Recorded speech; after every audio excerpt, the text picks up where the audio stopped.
सोलापूर जिल्ह्यातील बार्शी शहराच्या मध्यवर्ती पांडे चौकात असलेल्या प्रसिद्ध उदय लॉजमध्ये संध्याकाळी 6:30 वाजण्याच्या सुमारास पोलिसांची धाड पडली। तेव्हा लॉजमधून महिलांची पळापळ, आरडाओरड आणि लपाछपी सुरू झाली।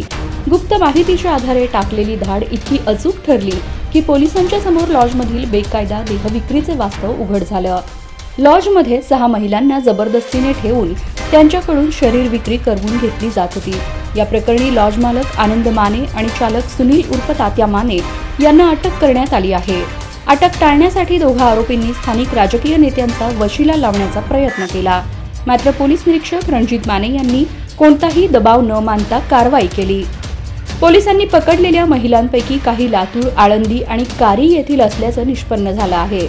म्हणजेच हा प्रकार स्थानिक मर्यादेपुरता नसून एक मोठा देहविक्रीचं जाळं असल्याची शक्यता आहे।